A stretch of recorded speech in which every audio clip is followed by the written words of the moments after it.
Võtan kohe 3 minutit. Palun 3 minutit juurde. Hea istungi juhataja, head kolleegid.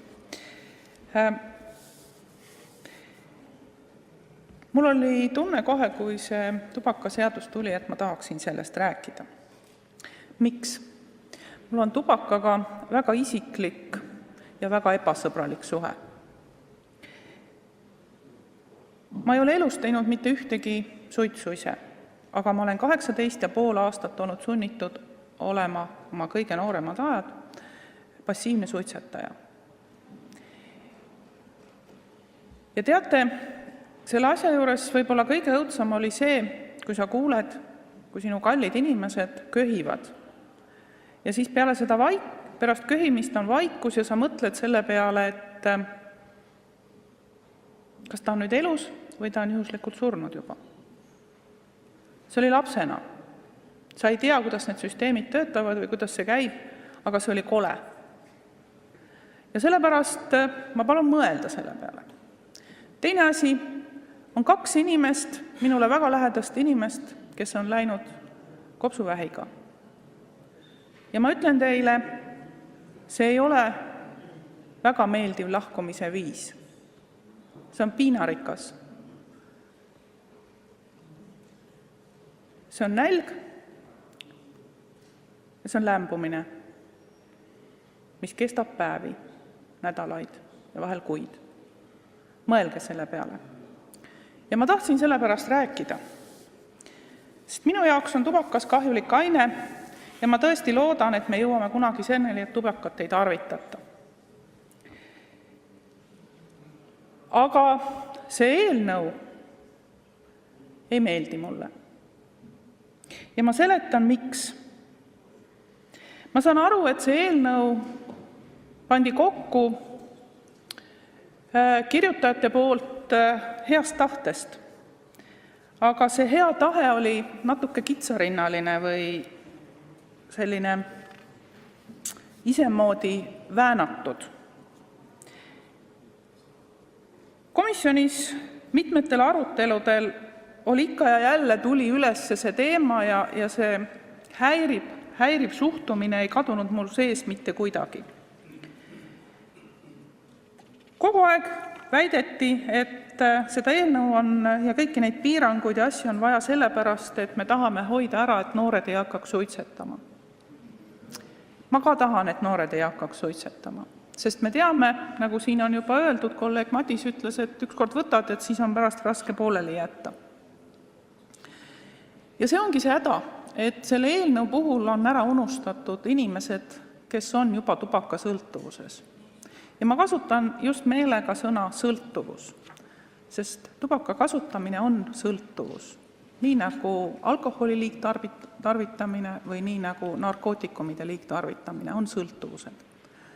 Ja sellest sõltuvusest lahti saada peab inimene kõigepealt aru saama, et tal on probleem, ta on sõltuvuses ja siis peab tal tekkima tahe sellest sõltuvusest vabaneda ja alles siis jõuab nii-öelda tegutsemiseni.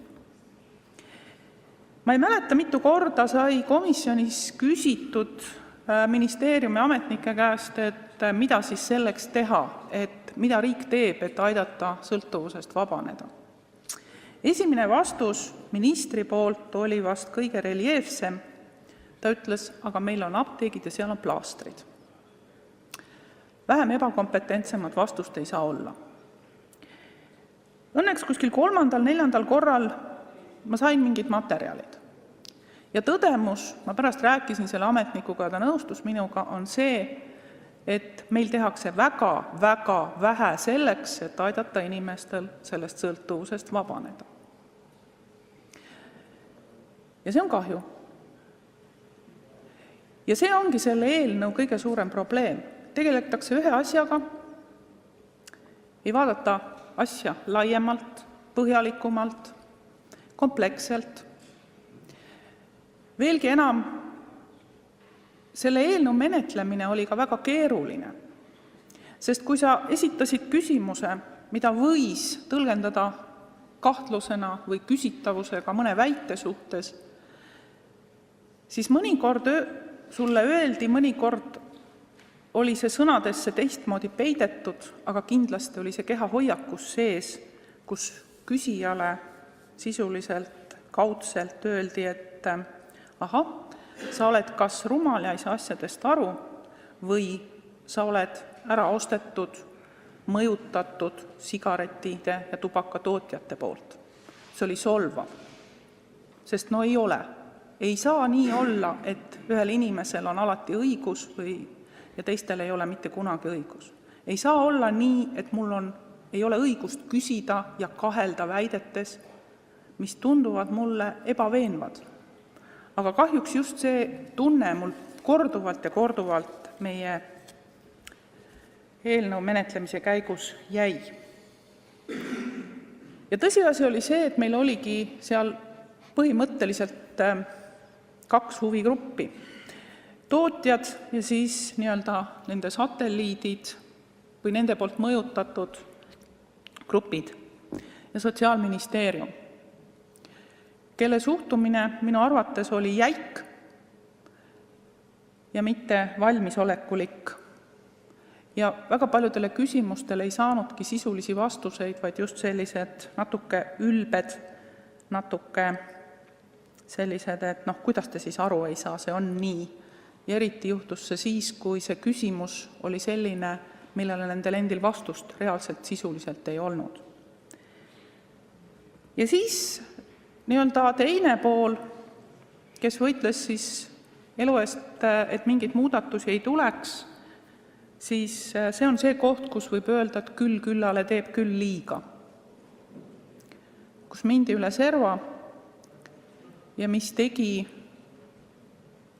võib-olla teatud hetkedel ka selle komisjoni sisese arutelu keeruliseks ja võimatuks. Minu jaoks oli ainult üks sisuline komisjoni arutelu. Oli arvamusavaldus ühe või teise kohta, aga arutelusid, kus me sisuliselt diskuteerisime, oli ainult üks.